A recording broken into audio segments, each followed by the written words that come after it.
The first lesson is a reading from the book of 1 Samuel, chapter 2, verses 12 through 26. Now the sons of Eli were scoundrels.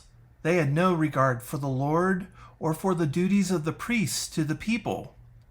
When anyone offered sacrifice, the priest's servant would come, while the meat was boiling, with a three-pronged fork in his hand, and he would thrust it into the pan, or kettle, or cauldron, or pot. All that the fork brought up, the priest would take for himself.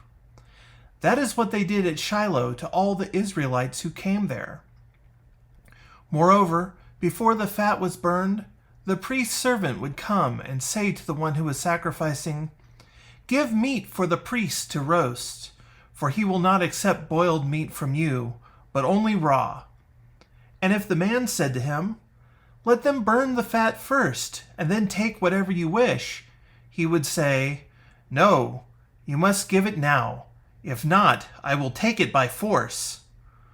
Thus the sin of the young men was very great in the sight of the Lord, for they treated the offerings of the Lord with contempt. Samuel was ministering before the Lord, a boy wearing a linen ephod. His mother used to make for him a little robe and take it to him each year when she went up with her husband to offer the yearly sacrifice.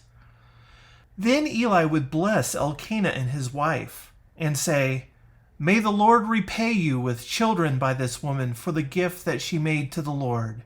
And then they would return to their home. And the Lord took note of Hannah. She conceived and bore 3 sons and 2 daughters. And the boy Samuel grew up in the presence of the Lord. Now Eli was very old. He heard all that his sons were doing to all Israel, and how they lay with the women who served at the entrance to the tent of meeting. He said to them, "Why do you do such things? For I hear of your evil dealings from all these people. No, my sons, it is not a good report that I hear the people of the Lord spreading around. If one person sins against another, someone can intercede for the sinner with the Lord. But if someone sins against the Lord, who can make intercession?" But they would not listen to the voice of their father, for it was the will of the Lord to kill them. Now the boy Samuel continued to grow both in stature and in favor with the Lord and with the people. The word of the Lord. Thanks be to God. The second lesson is a reading from the book of Acts, chapter 2, verses 1 through 21. When the day of Pentecost had come, they were all together in one place. And suddenly from heaven there came a sound like the rush of a violent wind, and it filled the entire house where they were sitting. Divided tongues, as of fire, appeared among them, and a tongue rested on each of them.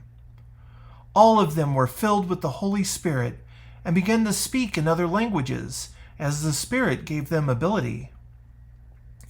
Now there were devout Jews from every nation under heaven living in Jerusalem.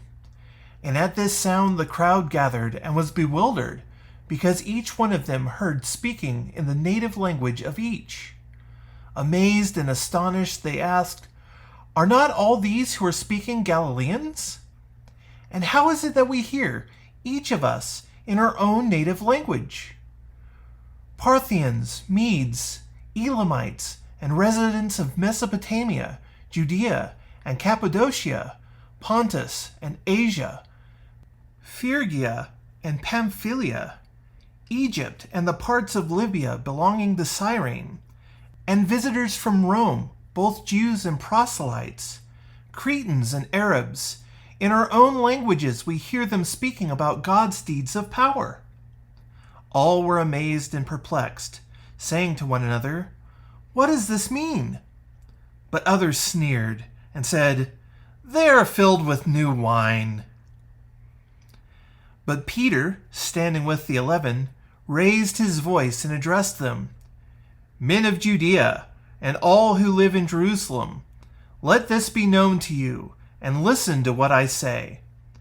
Indeed, these are not drunk, as you suppose, for it is only 9 o'clock in the morning. No, This is what was spoken through the prophet Joel. In the last days it will be, God declares, that I will pour out my Spirit upon all flesh, and your sons and your daughters shall prophesy, and your young men shall see visions, and your old men shall dream dreams. Even upon my slaves, both men and women, in those days I will pour out my Spirit, and they shall prophesy. And I will show portents in the heaven above, and signs on the earth below, blood and fire and smoky mist. The sun shall be turned to darkness, and the moon to blood, before the coming of the Lord's great and glorious day. Then everyone who calls on the name of the Lord shall be saved. The word of the Lord. Thanks be to God. The Gospel according to Luke, chapter 20, verses 27 through 40. Some Sadducees, those who say there is no resurrection, came to him and asked him a question. Teacher, Moses wrote for us that if a man's brother dies, leaving a wife but no children, the man shall marry the widow and raise up children for his brother. Now there were 7 brothers. The first married and died childless. Then the second and the third married her, and so on in the same way all 7 died childless.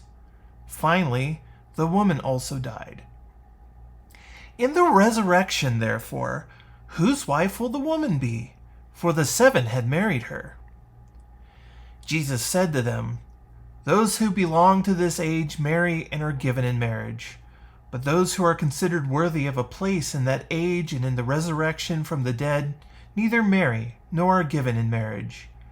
Indeed, they cannot die any more, because they are like angels and are children of God, being children of the resurrection.